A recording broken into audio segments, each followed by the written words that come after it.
Tammy's body was found off of Chimney Rock Park, Gilbride Road in Bridgewater, New Jersey. Cause of death was ligature strangulation. This was November 4th, 1997. In that 1997 investigation, it was a thorough investigation, but no suspects were developed. However, those detectives and those officers who worked that case came up with two key and essential facts that lead us here today. The first one is their collection and storage of DNA evidence, which ultimately led to our decision to charge. Their second key fact is that they found a police report, or they were able to generate a police report, that the last person who saw Tammy alive saw her get into an orange van. And that became key to our investigation after the DNA hit. In 2023, there were advancements in DNA testing that resulted in a profile that the police were able to match to Robert Creeder. Somerset County prosecutors, detectives then looked through those prior police reports, and they were able to link Creeder to an orange van around the time of the murder, and then Mr. Creeder also had access to that van. And that is a compliment to Detective Brasso, Detective Moreno, and other detectives who work in our office. That and other evidence led to an arrest warrant for murder on May of 2023. At that time, we learned that Mr. Creeder was living in Canada, Winnipeg and Manitoba. We then worked with the U.S. Department of Justice and Canadian officials to locate Mr. Creeder and start the extradition process. Mr. Creeder was arrested in Winnipeg, June 27, 2024. The work from the U.S. Marshals, they were able to get Mr. Creeder into New Jersey late on the night of November 26th of this year. He was processed into custody in Somerset County the following day, the 27th. Later that morning, I spoke with the victim's mother. I told her that we had arrested the man who killed her daughter. It was incredibly emotional, and she was very thankful to our detectives today and the detectives at the time. This is a cold case that went unsolved for 27 years, which is 4 years longer than Tammy was when she was killed.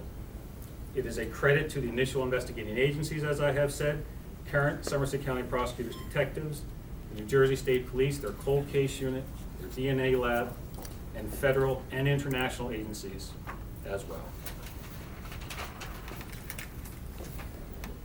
I can tell you a couple of dates that are coming up. Mr. Creeder has a detention hearing that is currently scheduled for Wednesday, the 4th at 9 a.m. And I can also tell you that when we get to the part where there's questions, that this investigation is ongoing, so I'll have limited more information for you. I'd now like to turn it over to New Jersey State Police Superintendent, Colonel Patrick Callahan.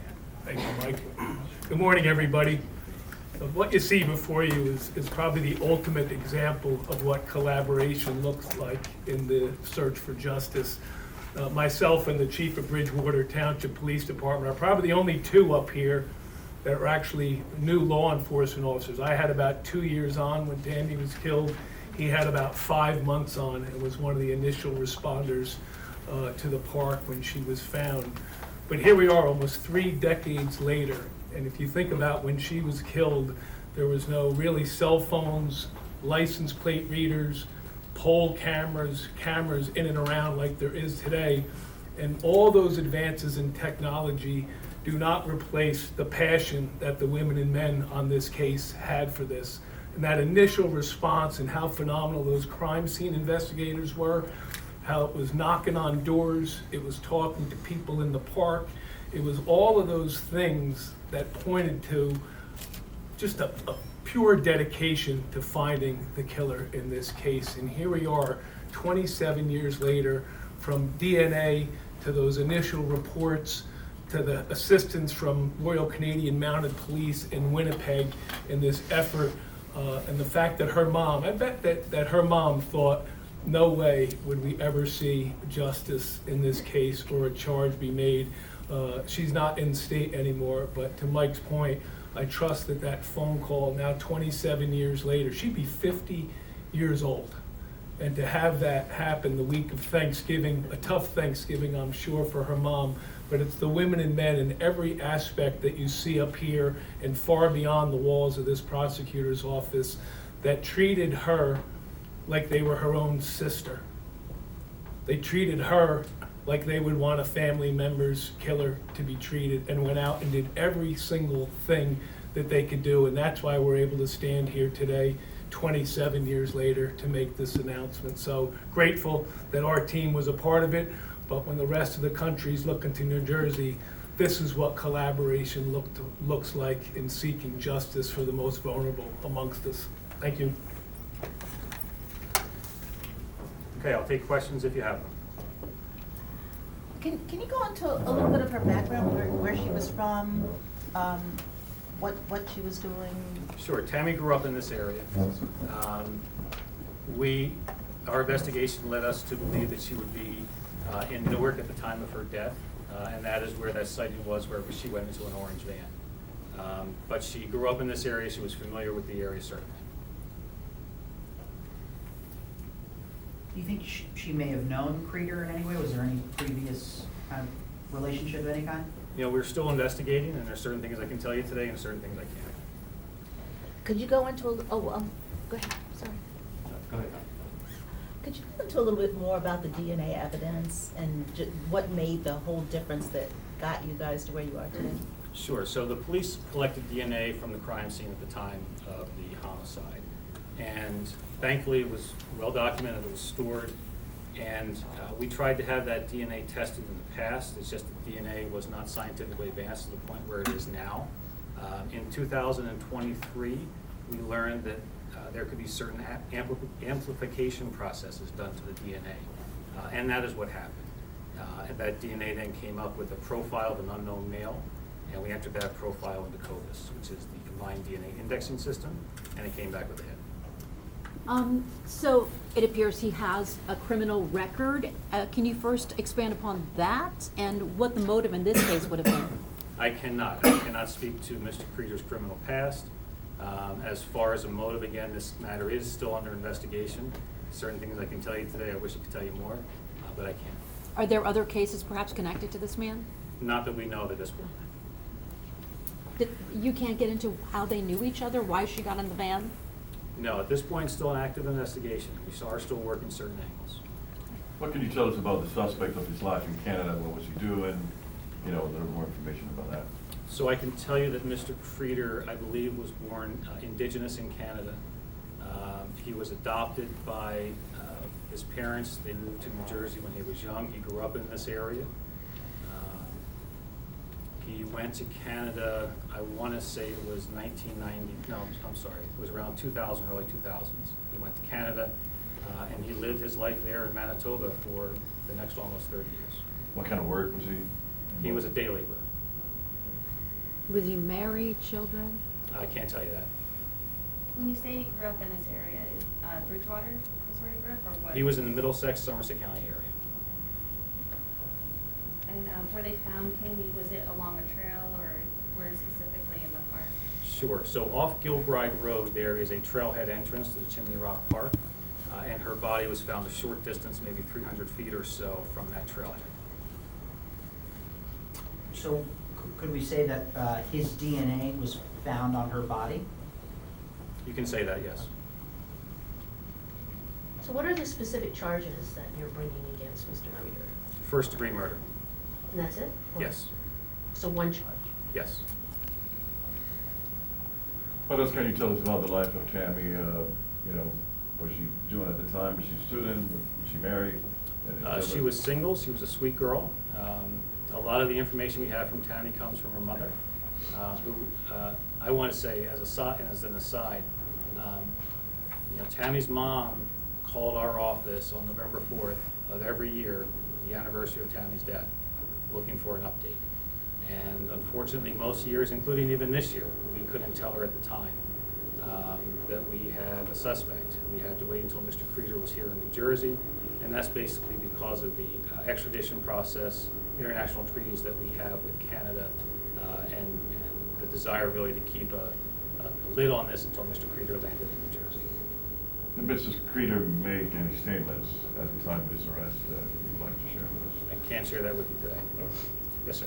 Approximately how far away from her initial getting into the van was she found? It was a good distance. It was probably about 27 or so miles. And she got into the van in Newark? That's a good explanation of what's 27 miles away. Well, I just want to make sure. So, another question. So, how does the length of this cold case compare to other cold cases that Somerset County Prosecutor's Office has dealt with? And for you, what feeling does this bring you? Sure. Well, I can tell you that we actively investigate all those cold cases. There are 8 other cold cases in Somerset County. We continue to actively look at those. I have looked at files for those other cold cases within the past few months. This is an exciting time, right? There's DNA advancements, and it allows us to do things that we never were never able to do before. As far as for me, I take every case with a victim seriously, especially when there's a homicide. I will tell you, I was in the room when we spoke to Tammy's mom with 2 seasoned detectives, and it was a very, very emotional moment. You know, I can tell you that it was important to me. I know it was important to them, and we appreciate having that opportunity to speak with Tammy's mom. Can you expand, sir, on those DNA advancements? What's the difference, you know, like, what was the key? It's just the DNA evidence that we had needed to be amplified to be able to have science take a look at that and develop an adequate profile. Anything other than that, I'm going to have to get a DNA expert guy up here and might put you to sleep. Can you give us more detail about the condition of her body? Like how long after you think she was murdered was she found? And was Robert Creeder a resident of New Jersey living and working here? So Tammy's body was found at approximately 4 p.m. on the 4th. We believe that the period of time from when she was last seen to obviously when she was found is that time period of the murder. So it would be shortly after 3 or 4 a.m. on the 4th, until sometime before 4 p.m. What was she doing in Newark? Is that where she was living, or what was she doing there? I don't know what she was doing there specifically, but I know that the detectives at the time were able to find friends of hers, perhaps neighbors of hers, talk to them, and discover that's where she was. So they were both from this area, but she was in Newark? So did they go to school together? Were they friends? Did they have acquaintances? Do you know any of that stuff at this point? So some of that I can say, it's best not to let you know at this point. We're still doing an investigation in certain aspects. It does not appear that they knew each other in the Bridgewater area. There may have been places where they hung out in Middlesex or Somerset County. I don't know that yet. I don't know if there was a second part to your question.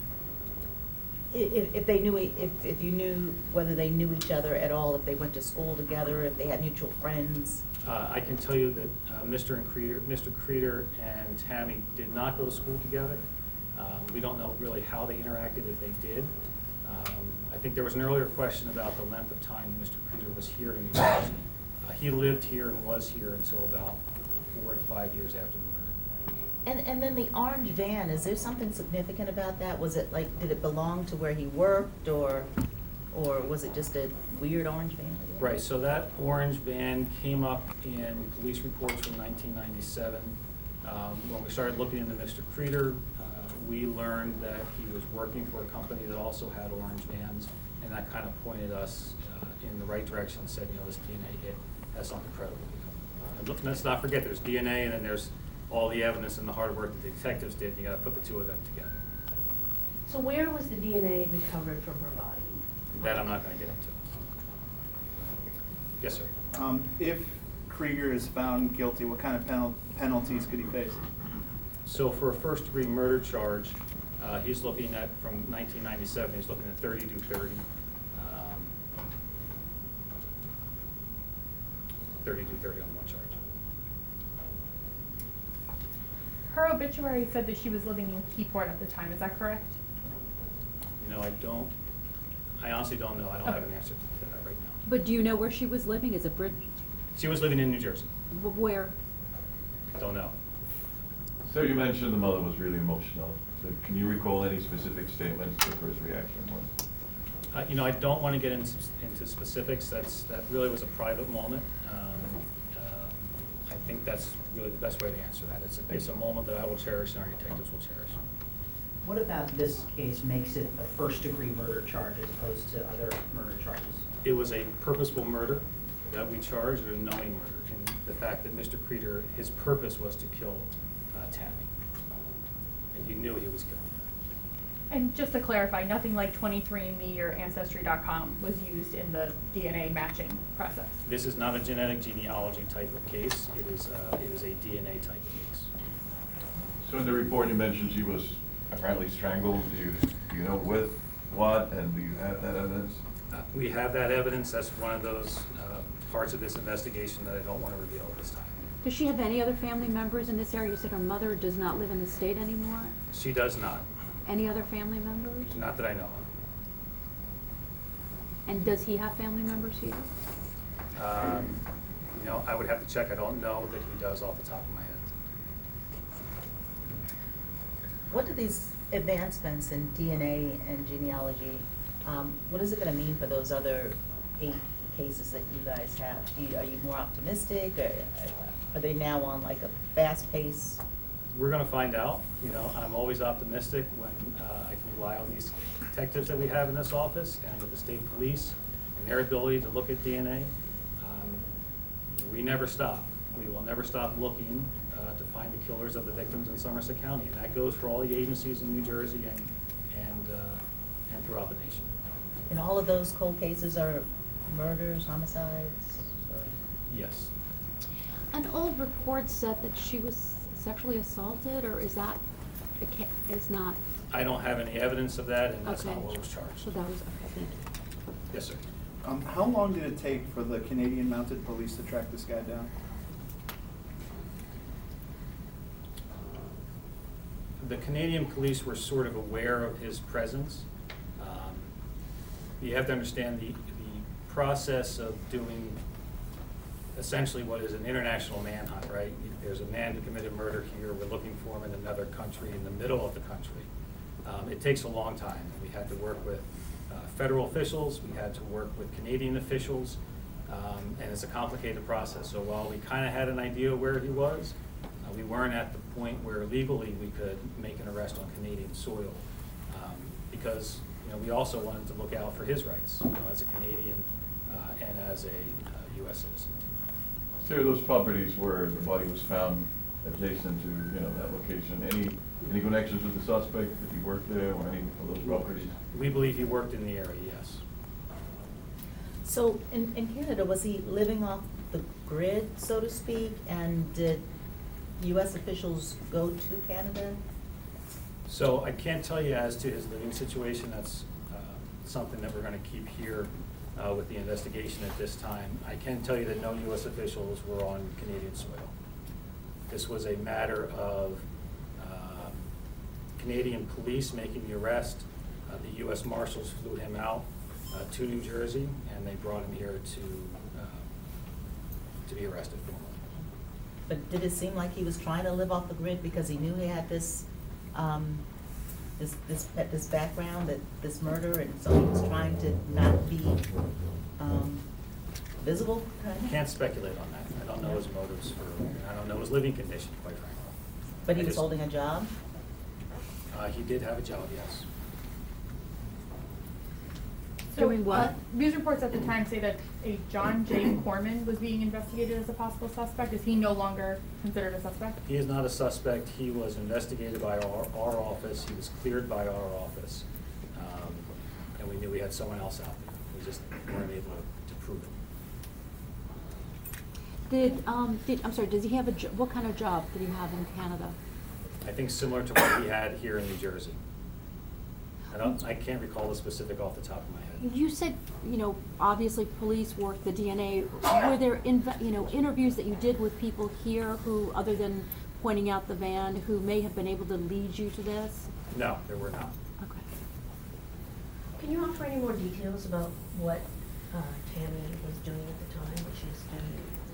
What was she, I can't tell you any more details about Tammy at this point. besides just being a New Jersey resident? Yes. When you say the Canadian officials were aware, what do you mean by that? We had reached out to Canadian officials early on in this process. Obviously, we needed their cooperation. I believe his name came up in one of the record searches that we did as possibly being in Canada. And it takes a long time to go from one end of the country to the other, trying to figure out where this guy is. We have time for one more question, so, yeah. Did he have a criminal record in Canada as well? Yeah, I can't tell you about that either. Just Sorry. last question. This picture, is that from a mugshot in 1999? for him? I don't know where that picture is of him from 1999. It could be his driver's license photo for all I know. That's clearly a picture of him from today at the bottom. You know, we have these great charts that our print department was able to do for us. Obviously, this is Tammy. As I said, she was 23. She was a sweet woman, sweet girl. And these are photos of the locations from 1997 with an aerial view, and again with a drone view in 2024 from a few weeks ago. Thank you, sir. Thank you. Yep. Thank you, everyone, for coming. As mentioned earlier, there will be a print copy of the news release that was announced today, as well as we will get you digital to your outlets this afternoon. You use Spanish almost? Español? ¿Puedes hacer algo? So thank you very much, and thank you for everyone for coming. Thank you.